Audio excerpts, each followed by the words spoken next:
This is one of those hot tubs I didn't think I was going to do. Hello everybody, welcome back. My name is Justin and this is our Overland adventure.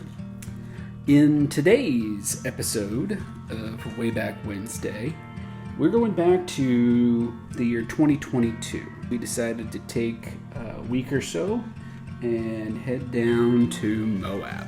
In this episode, we're going to be talking about Hell's Revenge.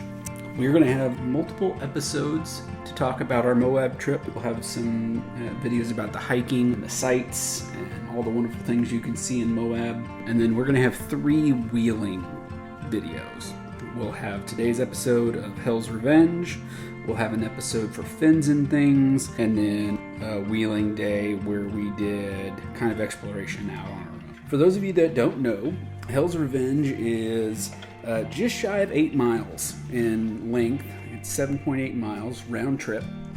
And it takes anywhere from 3 to 5 hours depending on if you're doing all the obstacles and weather and your skill. At its highest point, it gets up to around 4,739 feet.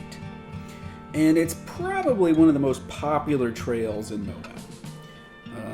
Hell's Revenge is really known for a couple of obstacles. It's kind of paired with Fins and Things, and your entrance into Hell's Revenge is actually a very long fin, straight off of the parking lot.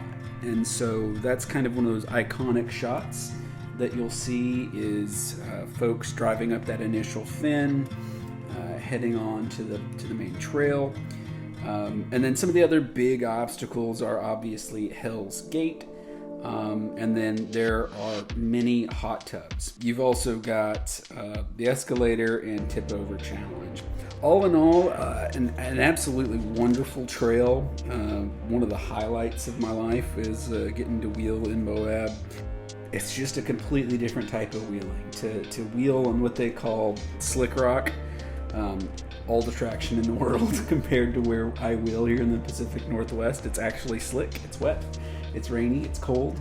But in Moab, you just got all the traction in the world. At this point, I was still very much in Overlander configuration with my Jeep. We were doing a lot of camping out of the Jeep without an Overland trailer.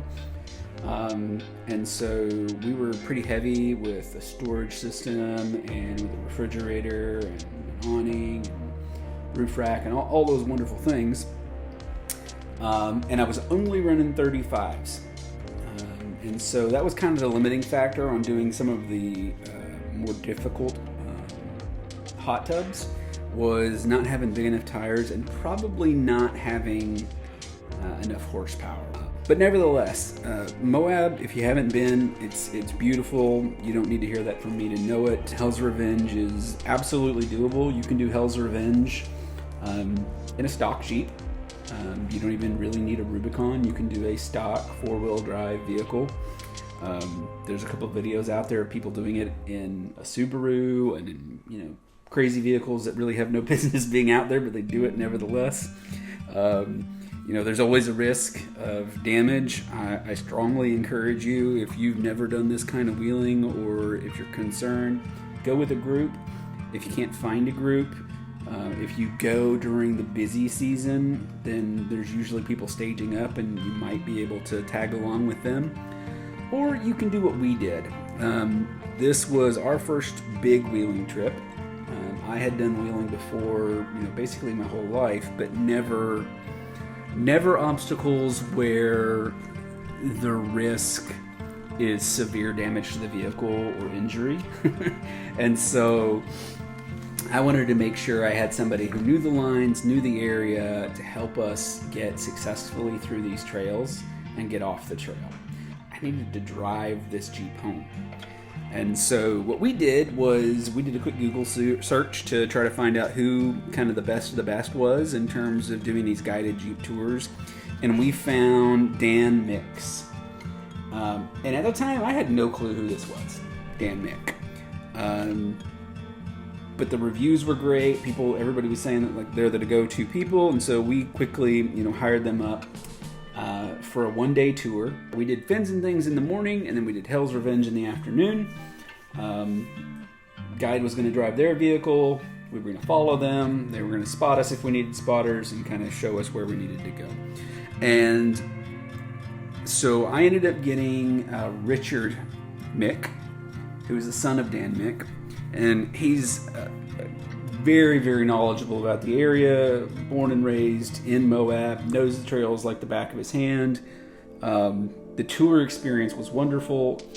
He provided us with a radio, and as we were going through the different areas, he was telling us about the history and the obstacles and providing us guidance, when to have lockers on, when not to have lockers on, all these wonderful things that if you're not super experienced in the area are a benefit to know. And so Richard was great. And what I didn't know is that Dan Mick and Moab kind of go hand in hand. The Mick family, this is basically their backyard. They've literally been wheeling these trails their entire life, and a lot of these trails, including Hell's Revenge, was named by Dan Mick. Micky's Hot Tub. That's Dan Mick. They used to call him Micky, and so it was Dan Mick's Hot Tub because he was the first one to do it. He was crazy enough to do it. I think there's a similar story there about Hell's Gates as well. And I've got to say, I went here saying, I don't think I'm going to do the hot tubs because it's too dangerous, and I don't think I'm going to do Hell's Gate. But Richard convinced me that I could do both. He assured me that if I can follow instructions, that my Jeep could get up Hell's Gate, and then I could get up Hell's Gate. He took my wife and my daughter down first. My son was passed out in my Jeep, but my wife and daughter went down in Richard's Jeep, and I filmed from the top.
And it looked amazing. My wife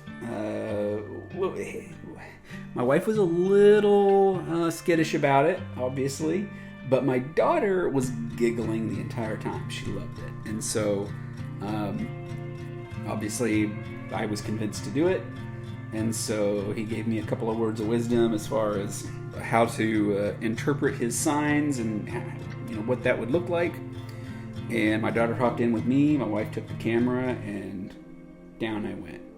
And so what a lot of people don't realize is Hell's Gate is actually Hell's Gates, plural. There are two.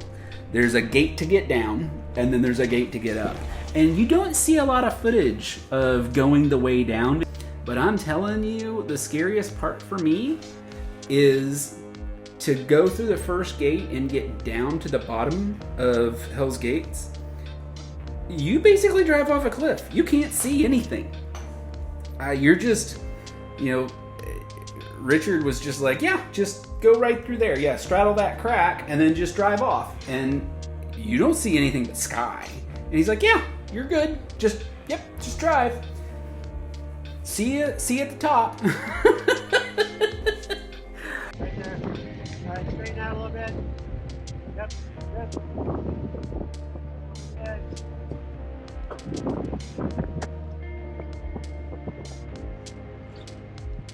Drop off. That's good.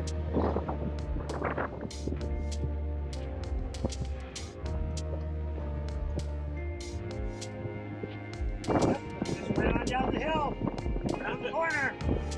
He's at the top.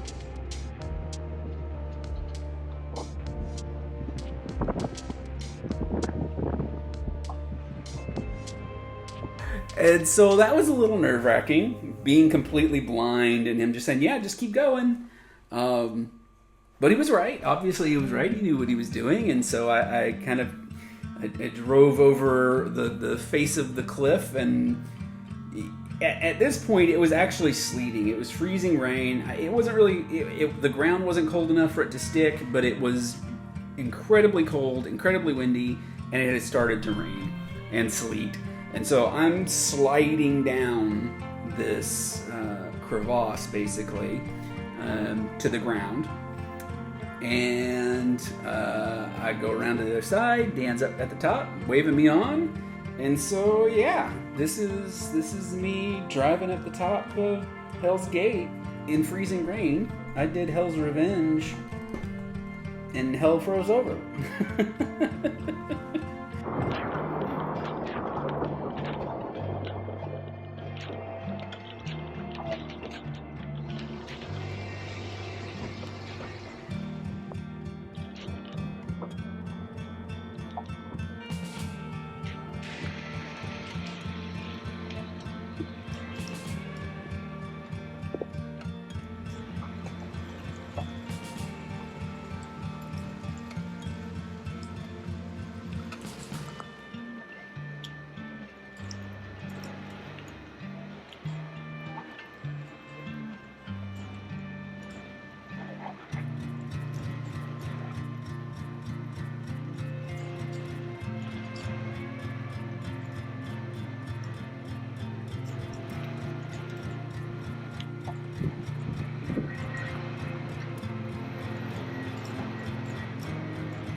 If you made it this far in the video, I want to say thank you. The support that I've gotten so far with these little videos has really been overwhelming. I've gotten more subscribers in the last few weeks than I thought I would get in a couple of months. So really appreciate you guys watching.